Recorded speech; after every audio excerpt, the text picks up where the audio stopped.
Hello hi everyone. तो एक बार फिर से वेलकम है आप लोगों का, आप सभी लोगों का इस चैनल पे होम साइंस विद चार्ली में, और फूड साइंस के इस क्लास में भी आप सभी लोगों का वेलकम है। ठीक है, तो आज है संडे और हम सुपर संडे में तो मिलते ही हैं, और अभी मैंने कोशिश करी कि अब हम हर संडे मिलेंगे और हम हर संडे कुछ न कुछ पढ़ेंगे भी, है ना।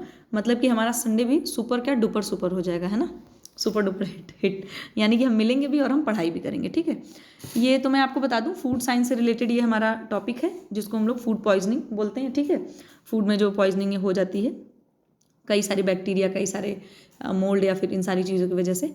तो इसमें मुझे एक बुक है, उसमें मुझे मिला है ये सारा कुछ, बुक से ही मैंने उठा रखा है सारा कंटेंट। तो उसमें मेन मेन चीज़ें हम पढ़ेंगे और बाकी चीज़ें हम एलिमिनेट कर देंगे या फिर उसको किनारे करेंगे। ठीक है, हालांकि मैंने बहुत शॉर्टकट में सब नोट की, मतलब नोट नहीं किया है, एज इट इज़ आपको स्कैन करके यहाँ पे पीपीटी बना रखी है। ठीक है, तो सबको फिर से गुड इवनिंग। और अभी तो थोड़ी देर पहले हम मिले ही थे, तो मैंने सोचा ये वीडियो में भी मिल लेते हैं, ये आपको दे दूं, क्योंकि डेली तो हम प्रैक्टिस सेट पे ही फोकस रहते हैं। तो मैं लेकिन कोशिश करूंगी कि सैटरडे और संडे आपको थोड़ा सा कंटेंट वाली वीडियो भी प्रोवाइड करा पाऊँ। ठीक है, तो चलिए बिना किसी देर के हम शुरू करते हैं। इसमें कई सारी चीज़ें हैं, छोटी छोटी कई सारी चीज़ें हैं, तो वो हम यहाँ पे बस डिस्कस करेंगे, नॉर्मल सी बात है। ठीक है, तो देखिए वही खाद्य विषाक्तता की बात हो रही है। तो जो सबसे पहला यहाँ पे समूह है आपका खाद्य विषाक्तता का, वो है साल्मोनेला। ठीक है, ये पहला है हमारा। ठीक, तो ये साल्मोनेला जो विषाक्तता होती है फूड में, वो कैसे होती है और क्यों होती है, उसके क्या हम मतलब उससे क्या हानियाँ हैं, है ना, किस चीज़ के लिए वो हार्मफुल है, वो सारी चीज़ों की बात हो रखी है। ठीक है, ये जो आपका साल्मोनेला विषाक्तता है, ये खाद्य विषाक्तता बहुत ही प्रचलित रूप है ना, हो ही जाती है नॉर्मली। हाल के ही वर्षों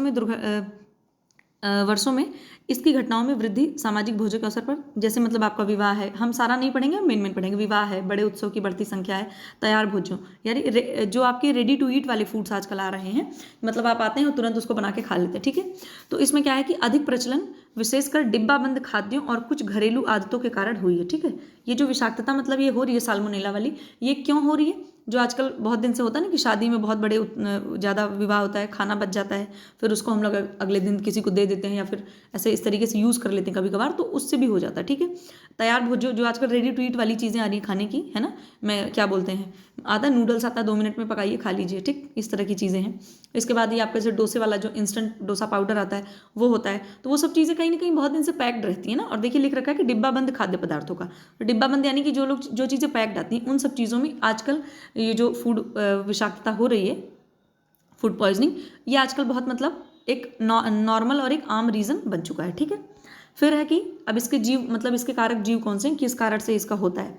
तो आपका जो साल्मोनेला विषाक्तता के उत्तरदायी विभिन्न जीव हैं, एक सेकेंड, इसमें कई सारे होते हैं। ठीक है, तो आपका सबसे पहला देखिए कौन सा है, साल्मोनेला टाइफीम्यूरियम। ठीक है, ये साल्मोनेला टाइफीम्यूरियम, साल्मोनेला कॉलरी स्विस। ठीक है, साल्मोनेला कॉलरी स्विस है, इसका साल्मोनेला आपका एंटराइटिस है।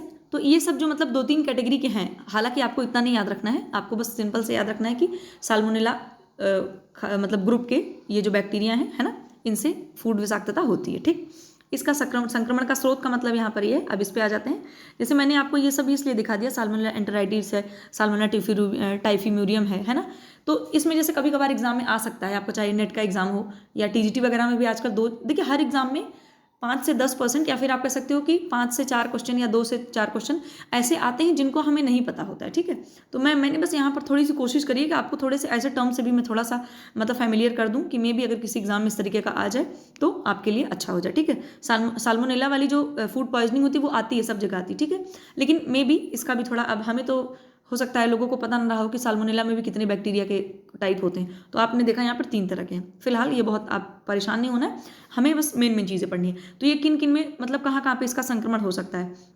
जो आपका ये संदूषित मांस है ना, मीट जो होता है, मिल्क एंड मिल्क प्रोडक्ट्स यानी कि दूध से बने पदार्थ है, मुर्गी का मांस है, अंडे हैं, अंडे के उत्पादों में भोजन संक्रमित हो जाता है। ठीक है, मतलब इन सब चीज़ों के भोजन क्या होता है, पॉइजनस हो जाता है या इन्फेक्टेड हो जाता है। चूहों के मलमूत्र के संदूषित होने से भी भोजन संक्रमित हो जाता है। ठीक है, तो ये इतनी सी चीज़ थी हमारी साल्मोनेला के बारे में। ठीक, अब नेक्स्ट है हमारा स्टेफिलोकोकल, यानी कि स्टेफिलोकोकस जो होता है आपका, एक सेकंड, हाँ, ये हमारा दूसरा है, कौन सा है ये, दूसरा है आपका। तो ये स्टेफिलोकोकस की बात हो रही है कि मतलब जो फूड पॉइजनिंग हो जाती है किसकी वजह से, स्टेफिलोकोकस बैक्टीरिया की वजह से। ठीक है, तो देखिए जीवाणु द्वारा उत्पन्न एक अन्य सामान्य खाद्य विषाक्तता स्टेफिलोकोकस है। स्टेफिलोकोकस आयरिस बोलते हैं इसको। ठीक है, इंग्लिश में, हिंदी में इन्होंने आयरिस लिख रखा है। तो स्टेफिलोकोकस आयरिस जो है, ये वह विषय जो जीवाणु के भोजन में वृद्धि करने से उत्पन्न होता है। मतलब जो जीवाणु होते हैं वो भोजन में क्या करते हैं, उनका मल्टीप्लिकेशन हो जाता है, वो एक रहते हैं तो 1 से 10 हो जाते हैं, इस वजह से भोजन जो होता है वो आपका दूषित हो जाता है। तो जो क्या कहते हैं, इसमें हम धीरे से देखते हैं क्या है, जब इन जीवों द्वारा छोड़ा गया एंटेरोटॉक्सिन भोजन को संदूषित करता है तो विषाक्तता हो जाती है। कहने का मतलब कि जीव जब भोजन में पहुंचते हैं तो वहां पर एक एंटेरोटॉक्सिन छोड़ते हैं, उससे भोजन हमारा पॉइजनस हो जाता है। और ये क्या करता है, आंत्रविष निर्माण के लिए अधिकतम तापमान 35 से 37 डिग्री के नीचे होता है। इनका जो निर्माण होता है वो 35-37 डिग्री के नीचे होता है। इस प्रकार निर्मित जो होता है वो हीट पर स्थिर रहता है और 30 मिनट तक उबलते ताप को सह सकता है। आप सोच सकते हैं कि कितना ज़्यादा हेल्थ हजार्डियस है हमारे लिए, हमारी हेल्थ के लिए कितना ज़्यादा मतलब घातक सिद्ध है। ठीक है, अब आप समझो कि अगर मान लो एग्जाम ओरिएंटेड, मान लीजिए हो सकता है ये एग्जाम में इतना डीप ना पूछे आपसे, लेकिन फिर भी आप सोचो कि ये टॉपिक कितना अच्छा है कि आपके डेली रूटीन वाली जो लाइफ है, हम डेली खाना पकाते हैं, खाते हैं और बच्चों को खिलाते हैं, अपनी पूरी फैमिली को खिलाते हैं, तो उनके पर्पज से भी ये कितना मतलब अच्छा टॉपिक है और हेल्पफुल टॉपिक है। ठीक है, तो ये सोचिए आपके इतने देर तक उबालते रहेंगे तब भी ये नष्ट नहीं होगा, कितना ज़्यादा मतलब ये पावरफुल है, इतनी पावर है इसके पास, सोचिए। तो ये जो आपका स्टेफिलोकोकस आयरस है, ये मतलब इस तरीके का आपका वायरस है। ठीक है, सॉरी वायरस नहीं, बैक्टीरिया है। ठीक, अब इसके स्रोत क्या है, स्टेफिलोकोकस जो होते हैं, एक सेकेंड, ये बहुतायत मतलब बहुत अधिक मात्रा में पाए जाते हैं। और कहाँ पाए जाते हैं, जो मनुष्य की त्वचा है, नाक है, गले में पाए जाते हैं। ठीक है, फिर आपकी फोड़े, फुंसियाँ तथा अन्य त्वचा के सामान्य संक्रमण इन जीवों द्वारा हो जाते हैं। ठीक है, दूध देने वाले पशुओं जो होते हैं वो स्टेफिलोकोकस के थनों में संक्रमण हो जाता है, जिससे दूध व दूध से बने खाद्य पदार्थ होते हैं वो संदूषित हो जाते हैं। जैसे कहने का मतलब ये है कि कोई गाय है वो दूध दे रही है, अगर उसके जहाँ से वो दूध निकलता है उसके थन से, तो अगर वो इन्फेक्शन हो गया, कोई बीमारी हो गई है, तो वहाँ से क्या अगर दूध आप यूज़ कर ले रहे हैं तो उससे भी आपको ये संक्रमण आपके अंदर फैल सकता है। इसके बाद पका हुआ हैम यानी कि सूअर का सुखाया हुआ मांस जो होता है, अन्य मांस किए गए टुकड़े, है ना, बार बार गर्म किया, ये बहुत इंपॉर्टेंट है कि बार बार गर्म किया हुआ भोजन यानी कि वार्म्ड ओवर फूड इस संक्रमण के अन्य स्रोत हैं। जैसे हम क्या करते हैं, खाने को हम बार बार गर्म करते हैं। मान लीजिए आपने सुबह बना के रख दिया, फ्रिज में लगा दिया, कोई आया फिर गर्म किया, फिर फ्रिज में रख दिया, अगेन आपने गर्म करके दिया, तो इस तरीके से भी क्या होता है, ये जो मतलब ये वाली फूड पॉइजनिंग होती है आपकी स्टेफिलोकोकस आयरस वाली, ये हो सकती है। ठीक है, एक चीज़ मैं और आपको बता दूं कि हम जब फ्रिज में भोजन रख देते हैं या फ्रिज में कोई भी चीज़ हम स्टोर करके रख देते हैं, तो उसमें होता क्या है कि जो भी माइक्रोब्स होते हैं ना, जो भी जीवाणु या बैक्टीरिया होते हैं, उनकी ऐसा नहीं कि उनकी ग्रोथ रुक जाती है, वहाँ पर वो थोड़े से इनएक्टिव हो जाते हैं जब हम फ्रिज में रख देते हैं, क्योंकि टेम्परेचर वहाँ पर लो हो जाता है। इस वजह से उनका जो आप कह सकते हो उनकी जो एक्टिव है ना, उनका जो क्रिया है उनकी, है ना, उनकी क्रियाएँ क्या होती हैं, रुक जाती हैं। लेकिन जैसे ही हम उनको गर्म करते हैं ना, वो तुरंत से एक्टिव हो जाते हैं। तो इस वजह से अगर आप, ये एग्जाम के लिए नहीं, आपकी नॉर्मल लाइफ के लिए, अगर आप फ्रिज में कोई भी चीज़ रखते हैं, दाल रख दी आपने, दूध रख दी, तो अगर आप दाल खाने जा रहे हैं वापस से, तो उसको सिर्फ आप गुनगुना गर्म करके, मतलब ल्यूक वार्म, उसको गर्म मत कीजिए आप, उसको पूरा बॉइलिंग टेम्परेचर पर ले जाइए, तभी जाकर के वो जो बैक्टीरिया हैं वो बिल्कुल इनएक्टिव, या फिर आप कह सकते हो कि बैक्टीरिया पूरी तरीके से नष्ट होंगे। हालांकि एक दिन की बात नहीं, जैसे मान लीजिए आपने रात की दाल अगले दिन खा ली, इस तरह की सिचुएशन की बात हो रही है। तो फ्रिज में कोई भी रखा हुआ अगर भोजन या कोई भी चीज़ आप यूज़ कर रहे हैं, तो उसको या तो आप एज इट इज़ ठंडा ही खा लीजिए, या तो आप उसको क्या करिए, पूरा बॉइलिंग टेम्परेचर तक गर्म कीजिए। ठीक है, क्योंकि अगर आप गर्म नहीं करेंगे तो वो जो बैक्टीरिया होगा वो बिल्कुल एक्टिव हो जाएगा, और फिर आप जो भोजन खा रहे हैं वो बिल्कुल क्या होगा, एक्टिव फॉर्म में हो जाएगा। एक्टिव फॉर्म में बैक्टीरिया आप अपने अंदर निकल जाएंगे, इन्फेक्शन होगा, परेशानी होगी। ठीक, तो ये हमारा स्टेफिलोकोकस आयरस वाला हो गया। फिर नेक्स्ट है, इसमें आप लोग देख सकते हैं, खुद से भी पॉज करके पढ़ सकते हैं, और जो भी आपको नोट डाउन करना वो आप नोट कर सकते हैं। हालांकि कोई बहुत ज़्यादा नोट डाउन करने वाली चीज़ें हैं नहीं, बट एक बार एक समझ बनाने के लिए मैंने आपको यहाँ पे दिखा दिया। फिर है हमारा बॉटुलिज्म। ठीक है, तो ये है आपका क्लॉस्ट्रीडियम बॉटुलिज्म, ये बॉटुलिज्म वाली कैटेगरी में आ रहा है आपका। तो उसमें क्या है, ये भी एक गंभीर रूप है और सौभाग्यशाली इसकी जो घटनाएं होती है थोड़ी कम ही होती है। ठीक है, इस पे आते हैं, इसके कारक जीव कौन से, इसके लिए उत्तरदायी जो आपका जीव है क्लॉस्ट्रीडियम बॉटुलिज्म है।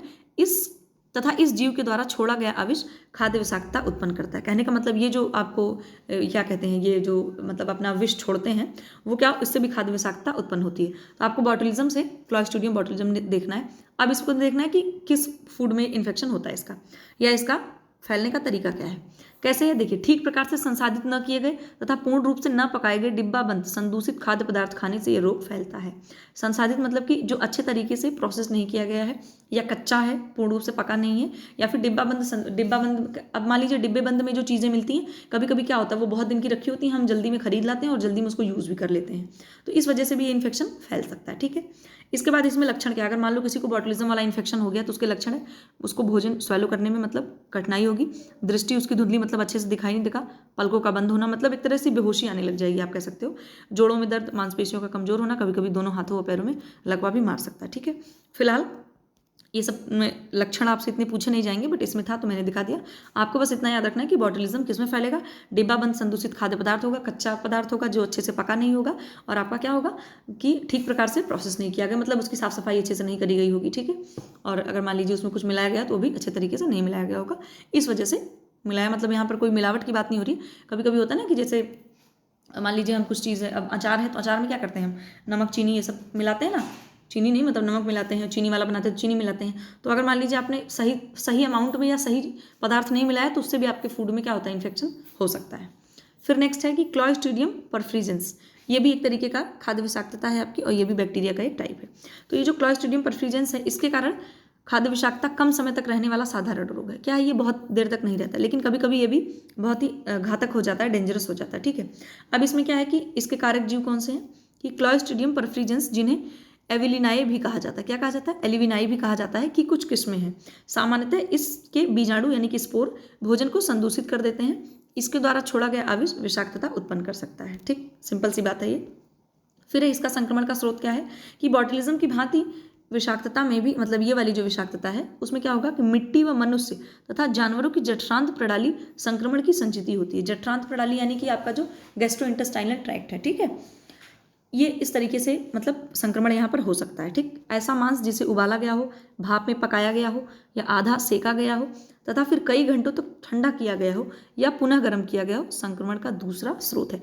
कहने का मतलब पहला संक्रमण कैसे हो सकता है, डायरेक्ट कहाँ से हो सकता है, जैसे मिट्टी है, मनुष्य है ना, उनके जानवरों की गैस्ट्रोइंटेस्टाइनल ट्रैक्ट की वजह से ये हो सकता है, ठीक है। इसके बाद अगर मान लीजिए यहाँ से नहीं हो रहा है तो कभी कभी ऐसा हो सकता है कि जैसे मांस उबाला गया हो, भाप में पकाया गया हो या आधा सेका गया हो, मतलब कच्चा हो थोड़ा, या फिर कई घंटों तक ठंडा किया गया हो, ठीक है, या फिर पुनः गर्म किया गया हो, तो इस वजह से भी मतलब इन्फेक्शन इसमें फैल सकता है हमारे अंदर, ओके। फिर है कि बैसिलस सीरस, ये आपका मुझे लगता है चौथा है। तो बैसिलस सीरस में कैसे फैलता है, बैसिलस सीरस खास खाद्य विषाक्तता जठरांत का रोग है, ठीक है, जो कि बैसिलस सीरस नामक बैसिलस से भोजन संदूषित के कारण होता है, ठीक है। तो बैसिलस सीरस जो होता है वो बैसिलस से फैलने वाली विषाक्तता है आपकी। इसका जो जीव है वो क्या है, जीव बैसिलस सीरस, क्या है, जीव मतलब बैसिलस सीरस से ये बैसिलस सीरस बीमारी, या आप कह सकते हो कि एक फूड टॉक्सिसिटी फैलती है, ठीक है। यह वायुजीवी बीजाणुधारी यानी कि एरोबिक स्पोर बियरिंग गतिशील व छड़ी के आकार जैसा जीवाणु है। ये भी आपसे एग्जाम में पूछा नहीं जाएगा, लेकिन एक वाली बात है कि हम थोड़ा सा पढ़ लेते हैं। और यहाँ आते हैं जो मेन इंपॉर्टेंट है थोड़ा, यह एक एंट्रोटॉक्सिन उत्पन्न करते हैं जो कि खाद्य विषाक्तता के लिए उत्तरदायी होता है। इस प्रकार छोड़ा गया आविष काफ़ी अस्थायी होता है। कहने का मतलब है कि बैसिलस सीरस से जो फूड पॉइजनिंग होती है वो काफ़ी अस्थायी होती है, मतलब वो देर तक जो है पॉइजनिंग रहती है फूड में, ठीक है। फिर अब है आपका लेथायरिज्म, ये बहुत इंपॉर्टेंट है और ये एग्जाम में पूछा भी जा सकता है, ठीक है, जिसको हिंदी में बोलते हैं कलाई खंज, आप इंग्लिश में याद रखो लेथायरिज्म, वो ज़्यादा ठीक है। तो लेथायरिज्म वह स्थिति है जो काफ़ी लंबे समय तक अधिक मात्रा में केसरी दाल खाने से होती है, ठीक है, ये बात आपको पता है कि, और केसरी दाल की मिलावट भी अरहर की दाल में की जाती है। इस दाल का नाम, वैज्ञानिक नाम क्या है, लेथाइरस सटाइवस, क्या है, लेथाइरस सटाइवस। कलाई खंज का मुख्य जो लक्षण होता है इसका, अगर मान लो किसी को लेथाइरस ये लेथायरिज्म होने का लक्षण अगर दिखाई देता है तो उसमें क्या होता है, स्पास्टिक पैरालिसिस, मतलब कि निचले अंगों का पक्षाघात, यानी कि आपका जो वेस्ट मतलब कमर के नीचे का पोर्शन है जहाँ से हमारे लेग्स होते हैं, उसके नीचे का क्या होता है, पक्षाघात, यानी कि वहाँ पैरालिसिस हो जाता है। पैरों मतलब कमर के नीचे का जितना पोर्शन होता है वो काम करना बिल्कुल बंद कर देता है, ठीक है, लकवा मार जाता है, आप नॉर्मल भाषा में ये कह सकते हैं। केसरी दाल में उपस्थित आविष बीटा ऑक्जेलिक अमाइनो एलानिन, इसको शॉर्टकट में ये बोलते हैं BOAA, ठीक है। तो ये आपका देखिए देख सकते हैं आप, क्या है, बीटा ऑक्सिल अमाइनो एलानिन के कारण होता है, ठीक है। ये आपसे कभी कभी एग्जाम में पूछ भी सकते हैं कि लेथायरिज्म में जो एक होता है टॉक्सिन वो कौन सा होता है, तो BOA होता है, ठीक है। इसका फुल फॉर्म भी आप देख लेना, मतलब एक दो बार पढ़ लेना। तो इस वजह से मतलब उपस्थित होता है, ठीक है, और इसी वजह से ये दाल जो होती है खाने के लिए अच्छी नहीं मानी जाती। केसरी दाल की फसल जो होती है अच्छी होती है, और इसमें क्या होता है कि सूखा पड़ने से भी प्रभावित नहीं होती है, फसल अच्छी होगी लेकिन हमारे लिए अच्छी नहीं है, ठीक है। अधिकतर मध्य प्रदेश राजस्थान में उगाई जाती है, अतः यह रोग भी उन्हीं देशों के भागों में अधिक लोगों में होता है। केसरी दाल जहाँ पर मुख्य खाद्य के रूप में प्रयोग की जाती है, मतलब जहाँ प्रयोग की जाती है, यह रोग अधिकतर जवान व चुस्त लोगों को होता है, जिन्हें अपंग बनाकर समाज पर बोझ बना देता है। जाहिर सी बात है, अब कोई अगर अपंग हो गया तो भाई वो खुद पर भी और चीज़ों के लिए बोझ भी बन सकता है। तो इसमें आपको दो चीज़ें याद रखनी है कि लेथायरिज्म जो है वो केसरी दाल खाने से होता है, और केसरी दाल अरहर की दाल में मिलाई जाने वाली भी पदार्थ है, और केसरी दाल में जो टॉक्सिन होता है वो क्या होता है, बीटा ऑक्सिलो अमाइनो एलानिन, और इसकी वजह से होता क्या है, स्पास्टिक पैरालिसिस होता है या निचले अंगों का पक्षाघात हो जाता है, इंसान इसमें अपंग हो जाता है, मतलब पैर के नीचे का जो पोर्शन है, सॉरी कमर के नीचे का वो पोर्शन बिल्कुल अपंग हो जाता है। और ज़्यादातर ये दाल कहाँ उगाई जाती है, मध्य प्रदेश और राजस्थान में। एग्जाम में ये चीज़ें पूछी भी गई हैं कि केसरी दाल का उत्पादन जहाँ कहाँ ज़्यादा किया जाता है, तो आपको मध्य प्रदेश और राजस्थान याद रखना, ठीक है। नेक्स्ट है एफ्लाटॉक्सिनोसिस। एफ्लाटॉक्सिन जो होता है वो स्पेशली अनाजों में, आपके जो सीरियल्स होते हैं ना, हमारे सीरियल्स में पाया जाता है। सीरियल्स में मतलब ये लोग विषाक्तता उत्पन्न कर देते हैं। फिर है इसमें देखते हैं एफ्लाटॉक्सिसोसिस। टॉक्सिकोसिस वह स्थिति है, एफ्लाटॉक्सिकोसिस वह स्थिति है जो एफ्लाटॉक्सिन यानी कि एक विषैला पदार्थ के द्वारा होती है, ठीक है। यह एफ्लाटॉक्सिन एस्परजिलस फ्लेवस, आप देख रहे हैं, ये एफ्लाटॉक्सिन एस्परजिलस फ्लेवस तथा एस्परजिलस पैरासिटिस नामक मोल्ड के द्वारा उत्पन्न होते हैं। ये बात ध्यान रखिएगा आप कि जो एफ्लाटॉक्सिन वाला इन्फेक्शन वो क्या है, एक प्रकार का मोल्ड है, बैक्टीरिया नहीं है, ये मोल्ड है, ठीक है। मोल्ड के द्वारा उत्पन्न होते हैं जो कि माइटोटॉक्सिन का एक समूह है, ओके, सॉरी माइकोटॉक्सिन का एक समूह है। यह मोल्ड अधिकतर मूंगफली के दानों को संदूषित करते हैं। और ये अगर मान लीजिए एग्जाम में आपसे पूछे कि एफ्लाटॉक्सिन इन्फेक्शन होता है या एफ्लाटॉक्सिन विषाक्तता होती है, अगर पर्टिकुलर मूंगफली दिया है और अनाज दिया तो आप मूंगफली ही लगाएंगे, ठीक है। बट अगर अनाज दिया है तो आप अनाज में टिक करेंगे, क्योंकि अनाज में भी भाई सारी चीज़ें, क्योंकि मूंगफली को नट्स में रखा जाता है ना, तो इस वजह से वहाँ पे हो सकता है। लेकिन अगर आप अनाज आता है तो आप अनाज भी सही होगा आपका, और मूंगफली आ रहा है तो मूंगफली भी सही होगा। एफ्लाटॉक्सिन यकृत के लिए बहुत ही विषैले होते हैं, इनके द्वारा यकृत का कैंसर भी हो सकता है। मनुष्य में सिरोसिस में इनकी भूमिका की जांच अभी भी जारी है। जो लिवर सिरोसिस हो जाता है, जो लिवर की आपकी सेल्स होती हैं बिल्कुल डैमेज हो जाती है, लिवर में घाव बन जाता है, जो लोग बहुत अल्कोहल वगैरह यूज़ करते हैं तो लिवर सिरोसिस हो जाता है उनको, उनका लिवर फैटी हो जाता है धीरे धीरे, और वहाँ की धीरे धीरे वहाँ पे जो है मतलब मसल्स वहाँ की बिल्कुल डैमेज हो जाती हैं, सेल्स जो होती हैं लिवर की, तो वहाँ पर घाव बन जाता है, तो उसको लिवर सिरोसिस बोलते हैं। तो कभी कभी अभी भी मतलब इस चीज़ों पर रिसर्च जारी है कि जो यकृत का कैंसर है, क्या एफ्लाटॉक्सिन इन्फेक्शन की वजह से भी मतलब वो भी मतलब एफ्लाटॉक्सिन भी मतलब कोई फैक्टर है क्या लिवर सिरोसिस को होने में, ठीक है। फिर है, अब इसमें बहुत सारा चीज़ें लिखी हुई हैं तो मैं इतना सारा आपको नहीं बताऊंगी, अगर आपके पास टाइम हो तो आप आराम से पढ़ लेना। देखिए, ये ज्ञात हो चुका है कि मूंगफली के अतिरिक्त यह मोल्ड अन्य खाद्यान्नों जैसे मक्का, ज्वार तथा मनुष्य के अन्य कई खाद्य जैसे उसना चावल या पैरबॉइल्ड राइस की बात हो रही है, टैपियोका जो आपका साबूदाना से बनाया जाता है, गेहूं आदि को भी प्रभावित करता है। डेयरी से प्राप्त कुछ दूध के नमूनों में भी अफ्लाटॉक्सिन पाए जाते हैं। फसल काटने, भंडारण तथा संसाधन के समय अधिक नमी व अन्य उपयुक्त स्थितियों में एस्परजिलस फ्लेवस मोल्ड खाद्यान्नों में वृद्धि करते हैं तथा उन्हें संदूषित कर देते हैं। देखिए, अभी एफ्लाटॉक्सिन का जो ये सब हमने पढ़ा, कभी कभी ऐसा भी होता है कि फसल आपने काटी तो फसल कभी कभी होता है कि उसमें थोड़ा सा मॉइस्चर होता है, बहुत ज़्यादा नहीं होता, मतलब थोड़ा होता है, मान लीजिए 10 to 20% है अगर, तो उसको अगर आपने धूप नहीं दिखाई अच्छे से, उसको आपने सुखाया नहीं और आपने उसको पूरे अनाज को ऐसे ही आपने स्टोर कर दिया, तो कभी कभी होता है नमी, मॉइस्चर की वजह से भी ये जो एफ्लाटॉक्सिन है वो ये मोल्ड पनप जाते हैं, अनाजों को मतलब दूषित कर देते हैं, ठीक है। देखो लिख रखा है कि 10% से अधिक आर्द्रता, नमी व 11 से 37 के बीच का तापमान इस आविष को उत्पन्न करने के लिए उपयुक्त होता है। कहने का मतलब है, अगर आपने 10% नमी बची हुई है आपके किसमें, अनाजों में, ठीक है, और जो टेम्परेचर है वो कहाँ से है, 10 से लेकर के 37 डिग्री सेल्सियस तक है आपका, तो इस जो ये टॉक्सिसिटी है, ये मतलब जो ये मोल्ड है वो आपके अनाजों में इन्फेक्शन फैलाने का काम कर सकता है, ठीक है। फिर है आर्जिमोन अविषालुता, यानी कि आर्जिमोन टॉक्सिसिटी। ये जो आर्जिमोन का तेल है आपका मिलाया जाता है सरसों के तेल में, उसकी बात हो रही है, ठीक है।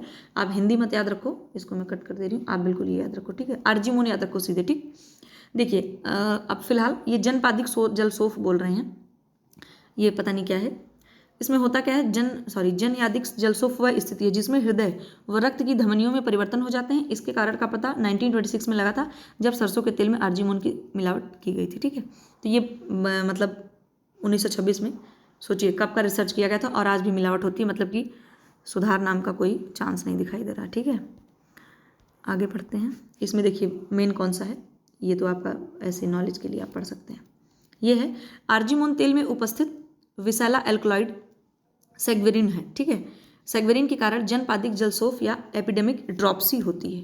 बात समझ गए आप? कहने का मतलब ये है, आपने देखा होगा कि आर्जिमोन की मिलावट की जाती है और आर्जिमोन से ड्रॉप्सी नामक रोग होता है, अगर आपने पढ़ा होगा, फूड साइंस में पढ़ाई होगा। तो इसमें जो विसैला तत्व है वो क्या है, सेग्वेरिन है। क्या है, एक सेकेंड, सॉरी, हाँ, ये आपका है सेग्वेरिन नामक जो आपका है, ये क्या कहते हैं, विषैला तत्व है सैक्वेरिन। इसकी वजह से क्या होता है, जल शोफ यानी कि वही हृदय और रक्त धमनियों में परिवर्तन हो जाता है, जिससे ड्रॉप्सी नामक रोग होता है। चाहे उसको आप एपिडेमिक ड्रॉप्सी कहेंगे या ड्रॉप्सी कहेंगे, ठीक है। इसमें जो आपके हार्ट है और जो ब्लड वेसल्स होती हैं, ब्लड आर्टरीज होती हैं, जो उनमें दिक्कत हो जाती है, ठीक है। अब ये विषाक्तता कैसे होती है, आर्जीमोन तेल में उपस्थित विष कार्बो चयापचय में बाधक होता है, ठीक है।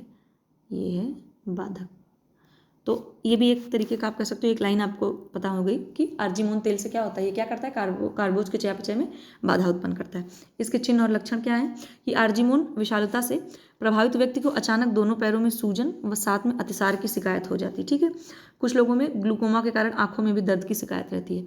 आंखों में ग्लूकोमा जो डिजीज़ है वो आपके आई से रिलेटेड है, ठीक है। यह नेत्रगोली यानी कि जो आई बॉल है में तनाव बढ़ने के कारण होता है। कभी कभी हृदय गति रुक जाने से सांस लेने में भी कठिनाई होती है, तो जाहिर सी बात, सांस लेने में कठिनाई होगी तो भाई इंसान के लिए मुश्किल है, उसकी जान भी जा सकती है, ठीक है। तो ये आपका हो गया। अब मुझे लगता है हाँ, ये हमारी ख़त्म हो गई। थोड़ा सा मुझे बस बताना था, आई होप कि आप लोगों को थोड़ा हेल्प करेगा ये। तो इसको आप देख लेना, खुद से भी थोड़ा पॉज कर करके पढ़ लेना एक बार खुद से, क्योंकि ये जस्ट सीधे मैंने किताब का ही यहाँ पे मतलब आपको दे रखा था। एक्चुअली संडे था तो मैंने सोचा टाइप करने में बहुत टाइम लगेगा, सो दैट मैंने बुक का ही ला करके यहाँ पे पीपीटी बना दी। वो मैंने इसलिए बना दी क्योंकि ताकि आप खुद भी पढ़ पाओ ना, देख लो। जैसे जो चीज़ें मैंने मान लीजिए एलिमिनेट कर दी है, जब आपके पास टाइम रहेगा आप स्क्रीनशॉट ले सकते हो या ऐसे ही पॉज कर करके आप देख सकते हैं, ठीक है। अभी नेक्स्ट हम देखते हैं कुछ चीज़ें और मैंने थोड़ा सा ऐड कर दी है। ये हमारा ये टॉपिक यहीं ख़त्म हो जा रहा है, ठीक है।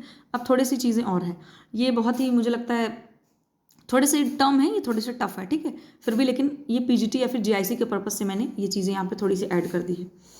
तो इसमें क्या है देखते हैं कि आपका है क्यूरियोसिस, ठीक है, ट्राइक्यूरियासिस। ये आप ये भूल जाओ, इसको बहुत हिंदी दे रखी है, ये भी हिंदी दे रखी है, ठीक है। ट्राइक्यूरियासिस में हम देखते हैं ये परजीवी होते हैं, ठीक है। परजीवी संक्रमण बड़ी आंतों को प्रभावित करते हैं। क्या करते हैं, बड़ी आंतों को प्रभावित करते हैं। इसे विपवर्म रोग भी कहते हैं, ठीक है। ये जो कशाकृमि लिखा था वो आपको विपवर्म रोग भी कहा जाता है इसको। ये कहाँ पाया जाता है, महानगरों में पाया जाता है, परंतु गर्म व नमी युक्त क्षेत्रों में इसकी घटनाएं अधिक होती हैं। मतलब जहाँ पर बहुत गर्मी होती है और जहाँ पर बहुत मॉइस्चर होता है उस क्षेत्रों में यहाँ ये घटनाएं अधिक होती हैं। ये ट्राइक्यूरा नामक जीव से उत्पन्न होता है, ठीक है। कहने का मतलब ये, यहाँ पर मेरा जो इसको दिखाने का एक आपको मतलब एक क्या था, इंटेंशन था जो मेरा, कि मैं आपको ये यहाँ पे पीपीटी में लगाऊं, इतना था बस कि ये जो परजीवी हैं ये कहाँ पे प्रभावित करते हैं, बड़ी आंतों को। आपको बस इतना याद रखना, किसको प्रभावित करते हैं, बड़ी आंतों को प्रभावित करते हैं, और इनको विपवर्म भी कहा जाता है। एग्जाम में आपसे पूछ सकते हैं कि किसे भी विपवर्म रोग भी कहा जाता है, ठीक है। या फिर ट्राइक्यूरियोसिस कहाँ से रिलेटेड बीमारी है या इन्फेक्शन है या विषाक्तता है, जो भी आप कह सकते हो, ठीक है। तो बस आपको एक लाइन याद रखना है कि जो ट्राइक्यूरियोसिस है वो आपकी बड़ी आंतों को प्रभावित करता है और इसे विपवर्म रोग भी कहा जाता है, ठीक। इसी तरीके से दूसरा है हमारा गियार्डिसिस, ठीक है। तो गियार्डिस क्या है कि गियार्डिता मतलब कि वही गियार्डिसिस, छोटी आंतों में, उधर बड़ी आंत थी, इधर कौन सा है, स्मॉल इंटेस्टाइन आपकी, ठीक है। स्मॉल इंटेस्टाइन में होने वाला प्रोटोजोअल संक्रमण है जिससे अतिसार हो जाता है। इस परजीवी के बारे में हाल में ही प्राप्त जानकारी से इस रोग के नैदानिक व जनपादिक रोग वैज्ञानिक पहलुओं के बारे में कुछ नए तथ्य सामने आए हैं। अब आपको गियार्डिसिस से याद रखना है कि आपको ये छोटी आंतों में होने वाला एक प्रोटोजोआ वाला इन्फेक्शन है, ठीक है, 1 नंबर वाला है। इसके है अब आपका अमीबता यानी कि अमीबाइसिस, ठीक।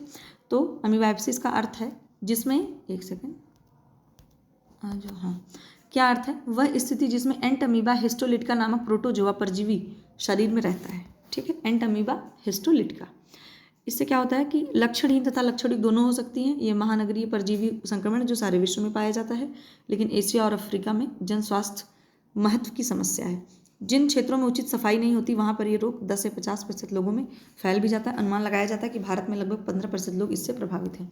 अब कहने का मतलब ये है कि ये जो एंटअमीबा हिस्टोलिटिका है ये भी क्या है, प्रोटोजोआ है, ठीक है। तो इससे कभी कभी ये जो डिसेंट्री होती है, उसको पेचिस बोलते हैं, इसकी वजह से वो वाली डिजीज़ भी हो जाती है, मतलब पेचिस भी हमारे मतलब बॉडी में इन्फेक्शन होने की वजह से, तो यही जो उसको अमीबिक डिसेंट्री बोलते हैं, ठीक है।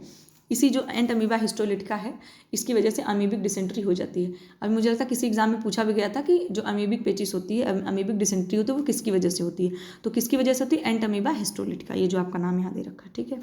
खत्म हो गया हमारा ये 2 चीज़ें मैंने और 2-3 चीज़ें ऐड करी, मैं आपको बता देती हूँ। देखिए ये तो बहुत ही बच्चों टाइप वाला क्वेश्चन है, बट मुझे अच्छा लगा, ये बड़े अच्छे से लिखा हुआ था और बड़े ही फनी फॉर्म में लिखा था। विटामिन सी के शत्रु है ना, ऐसे दुश्मन कौन है विटामिन सी का।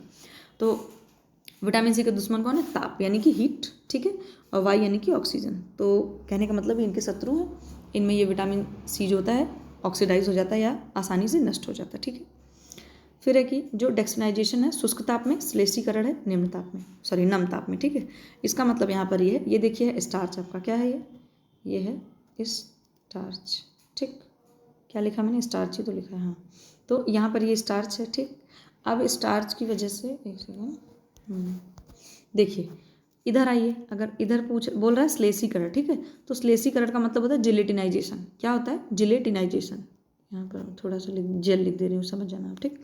तो जेल, जब स्टार्च को जब हम नम ताप पर रखते हैं, किस में रखते हैं? नम ताप यानी कि गीली उष्मा देते हैं उसको, ठीक है, गीला उष्मा देते हैं, तो उसमें क्या होता है? जिलेटिनाइजेशन की प्रोसेस होती है। इसमें स्टार्च के जो मॉलिक्यूल्स होते हैं वो क्या होते हैं? फूल जाते हैं, और स्टार्च के मॉलिक्यूल्स फूलने की वजह से क्या होता है? उसमें जिलेटिनाइजेशन होता है। तो ये जस्ट ये बताना चाह रहे हैं कि स्टार्च को जब हम नम ताप पे रखते हैं तो क्या होता है? जिलेटिनाइजेशन होता है, और जब स्टार्च को हम ड्राई हीट पे रखते हैं, ठीक है, तो डेक्सनाइजेशन का क्रिया होती है, डेक्सनाइजेशन प्रोसेस उसमें होता है। जैसे एग्जाम्पल के लिए आप रोटी क्या करते हैं? तवे पे करते हैं ना, तो उसमें हम पानी तो नहीं डालते, सूखा ही पकाते हैं उसको, तो उसमें क्या होता है? रोटी ब्राउन कलर की हो जाती है। तो वो क्यों हो जाती है? क्योंकि जो स्टार्च होता है वो डेक्स्ट्रिन में चेंज हो जाता है, और स्टार्च का डेक्स्ट्रिन में चेंज होने का जो प्रोसेस है उसको हम बोलते हैं डेक्सनाइजेशन। आप चना भूनते हैं तवे पे, जो सूखा चना होता है उसको रोस्ट करते हैं, खाते हैं कभी कभी, तो या फिर आप मार्केट से जो भुना हुआ चना खरीद के ले आते हैं, तो वो आप जब तवे पे उसको कर रहे हैं, उसमें हम ड्राई हीट का यूज़ करते हैं, उसमें हम कोई तेल या कोई पानी इस तरह की चीज़ें नहीं डाल रहे होते हैं। तो वो जो चना भी देखते होंगे उसमें एक सौंधा सौंधा टेस्ट आ जाता है, और चना थोड़ा सा उसका कलर भी बदल जाता है, डेक्सनीकरण की वजह से होता है, ठीक है। फिर है थायमिन के शत्रु, ये भी आपको पता ही है कि ताप यानी कि ये भी भाई ये क्या बोलते हैं? वाटर सोल्यूबल विटामिन है। तो ये भी जो होती है हीट से बहुत मतलब सेंसिटिव होती है, और जो सोडा होता है आपका, ठीक है, सोडा जो है, सोडा डाल देते हैं अगर, तो उससे अगर मान लीजिए चने को उबालने में आप सोडा डाल दे रहे हैं तो जो चने में विटामिन B1 है वो नष्ट हो जाता है, ठीक है। तो बस इतनी सी बातें थी। अच्छा हाँ, एक चीज़ और भी है, सॉरी मैं भूल गई। ये देखिए आपका है, यहाँ पर आप देख रहे होंगे जैसे मुख द्वारा दिए जाने वाले पुनः जलीकरण घोल की संरचना, ये देखिए। तो इसमें देखिए जैसे हम लोग पढ़ते हैं ORS है ना, ORS का घोल कि ओरल डिहाइड्रेशन सॉल्यूशन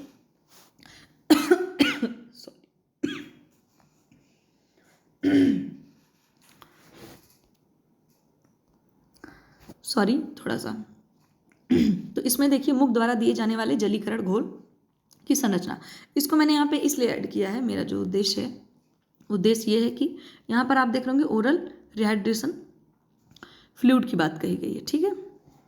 तो यहाँ पर आपसे फुल फॉर्म पूछा जा सकता है ORF, ठीक। ORS आएगा तो आप बता ले जाएंगे, F आ जाएगा तो आप सोचेंगे क्या है इसमें, F से आपका फ्लूइड हो जाएगा, ठीक है। फिर है हमारा, तो इसमें जब बनाते हैं घर में तो कैसा होता है? पानी नीचे से चलते हैं, इधर से पढ़ेंगे, ठीक है। पीने वाले को पानी चाहिए इसमें 1 लीटर, कभी कभी अमाउंट पूछा जा सकता है। ग्लूकोज कितना चाहिए आपका? 20 ग्राम, ठीक। फिर पोटेशियम क्लोराइड चाहिए 1.5 मिलीग्राम, सॉरी मिलीग्राम नहीं ग्राम। सोडियम बाइकार्बोनेट मीठा सोडा जो आपका 2.5 ग्राम, और जो सोडियम क्लोराइड यानी कि नमक है वो 3.5 ग्राम। इन सभी को मिला करके ओरल डिहाइड्रेशन फ्लूइड हम बना सकते हैं, ठीक। तो मैंने सोचा दिखा देती हूँ, ये भी हो सकता है एग्जाम में पूछ ही लिया जाए भाई कि जो ORF का फुल फॉर्म है वो क्या है, या फिर ORF की जो संरचना है वो क्या है, सोडियम क्लोराइड कितना मिलाते हैं। बहुत ही बेसिक चीज़ें आपको पता ही होगा, फिर भी मैंने यहाँ पे दिखा दिया आपको। तो चलिए वीडियो अब यहाँ पे ख़त्म होती है। आई होप आपको पसंद आया होगा। इसमें कोई बहुत इम्पॉर्टेंट नहीं है कुछ, लेकिन हाँ अगर आप नेट का एग्ज़ाम देना चाह रहे हैं या फिर PGT वगैरह भी देना चाह रहे हैं, क्योंकि PGT वगैरह GIC है, नेट है, इन सब में थोड़ी सी डीप चीज़ें आती हैं, नो डाउट आपको पढ़ना होता है। और मैं आपको फिर से एक बार चीज़ कहूँगी कि पढ़ने से मत भागिए, ठीक है, बिल्कुल नहीं भागना है। आपको कितना डीप मिल रहा है, कितना एक्सप्लेनेशन वाला मिल रहा है, आप पढ़िए, टाइम दीजिए उसमें, अपने ज्ञान को थोड़ा सा, नॉलेज को इन्हेंस करिए, ठीक है। और आप सोचिए ना कि धीरे धीरे धीरे जब आप सीखते रहेंगे, पढ़ते रहेंगे, तो एक टाइम ऐसा आएगा ना कि आपके माइंड में बहुत सारी चीज़ें हो चुकी होंगी, बहुत कुछ हो चुका होगा, फिर आप किसी भी एग्ज़ाम में बैठेंगे तो उसके लिए आपको कोई दिक्कत नहीं होगी, आप आराम से एग्ज़ाम देंगे, आपको बिल्कुल डर नहीं लगेगा, आपको मज़ा आएगा एग्ज़ाम देने में। ये बात आप बिल्कुल, मेरी इस बात को आप बिल्कुल ध्यान में रख लीजिए, और जब ऐसा होगा तो आप खुद मुझे कहेंगे कि हाँ आपकी बात बिल्कुल सही थी। फिलहाल सबका अपना अपना वो होता है। तो चलिए अब बंद करते हैं वीडियो। आज तो फिलहाल हम लोग 2 बार मिले, अच्छा लगा, और मैं कोशिश करूँगी सैटरडे संडे हम लोग 2 बार मिला करें, और कुछ कुछ ऐसी चीज़ें हैं जो हम लोग डिस्कस कर लिया करें साथ में, ठीक है। तो चलिए आप लोग इस वीडियो को देख करके ना थोड़ा सा नोट डाउन कर लीजिएगा, 1-2 लाइन वाली चीज़ें जैसे हैं ना कि कौन सी विषाक्तता कौन से फूड में होती है, कैसे होती है, तो वो आपके लिए थोड़ा ईजी रहेगा, ठीक है, बार बार वीडियो नहीं देखनी पड़ेगी आपको। चलिए फिर, आपने इतनी देर सुना देखा उसके लिए थैंक यू सो मच, और हम चलते हैं, बाय बाय। अब आएंगे फिर से, कल मिलेंगे नए प्रैक्टिस सेट के साथ और नई नई चीज़ों के साथ। आप लोग अपना ध्यान रखिए, स्वस्थ रहिए, मस्त रहिए। टाटा बाय बाय, टेक केयर।